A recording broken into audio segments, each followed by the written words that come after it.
नमस्कार दोस्तों, आपका हमारे इस YouTube चैनल जनता ही जनार्दन पर हार्दिक स्वागत है। दोस्तों, इस चुनावी समर में राजस्थान की 25 लोकसभा सीटों पर हो चुके मतदान के बाद अब परिणामों को लेकर भारी दुविधा बनी हुई है।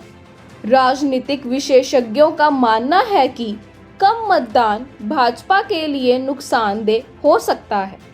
इस वीडियो में हम आपको बताएंगे कि राजस्थान की किन सीटों पर बीजेपी के लिए खतरे की घंटी बज रही है।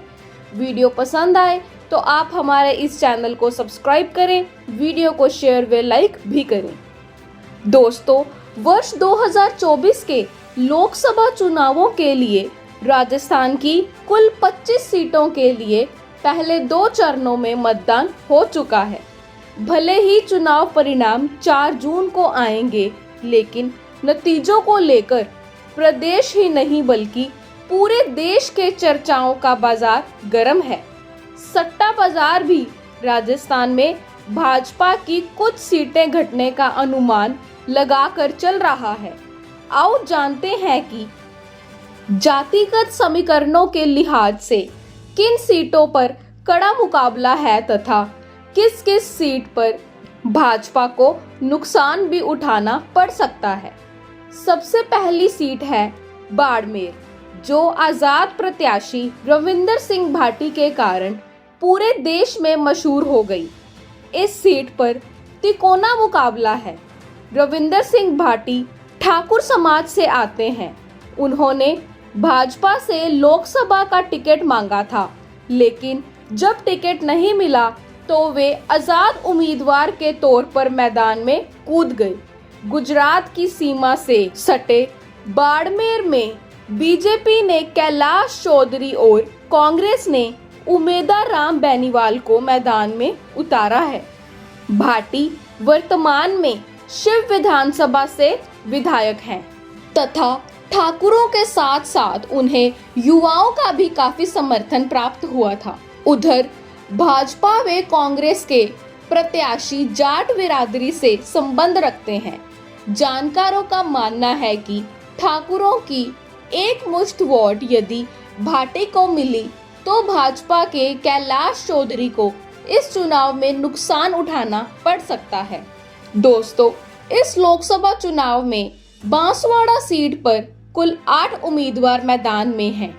कांग्रेस पार्टी ने पहले तो अपना टिकट अरविंद डामोर को दिया था, लेकिन बाद में कांग्रेस ने भारतीय आदिवासी पार्टी से समझौता कर लिया और समझौते में बांसवाड़ा सीट बीएपी के पास चली गई, लेकिन तब तक देर हो चुकी थी। डामोर ने अपना नामांकन भर दिया और उन्हें कांग्रेस का चुनाव चिन्ह पंजा मिल गया था। दिलचस्प बात यह है कि डामोर को कांग्रेस ने पार्टी से निकाल दिया, फिर भी वे चुनाव में डटे रहे।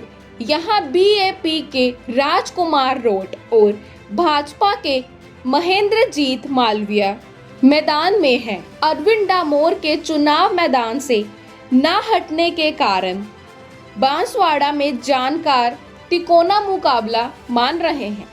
चूरू लोकसभा को भाजपा के लिए खतरे की घंटी इसलिए माना जा रहा है क्योंकि बीजेपी ने इस चुनाव में 2 बार के सांसद राहुल कासवा का टिकट काटकर इस बार देवेंद्र छाछड़िया को मैदान में उतारा है और कांग्रेस ने बीजेपी से कांग्रेस में राहुल कांसवा को मैदान में उतारा है। चूरू सीट पर कांटे की टक्कर है। जानकारों का कहना है कि परिणाम चौंकाने वाले होंगे। दोस्तों, राजस्थान की नागौर लोकसभा पर भाजपा उम्मीदवार ज्योति मिर्धा का सीधा मुकाबला आरएलपी के मुखिया हनुमान बेनीवाल से है, जिसका कांग्रेस पार्टी से गठबंधन है। आपको बता दें, ये तीनों प्रत्याशी एक ही जाति से संबंध रखते हैं। इसी कारण नागौर में भी कड़ा मुकाबला है। इसके अलावा अजमेर व कोटा सीट पर भी कांटे की टक्कर है। भले ही अभी परिणाम आने में काफी समय शेष है, लेकिन कुछ सीटों पर भाजपा के लिए खतरे की घंटी बज रही है। दोस्तों, इस वीडियो में इतना ही। मिलते हैं अगली वीडियो में, तब तक के लिए आप सबका बहुत बहुत धन्यवाद।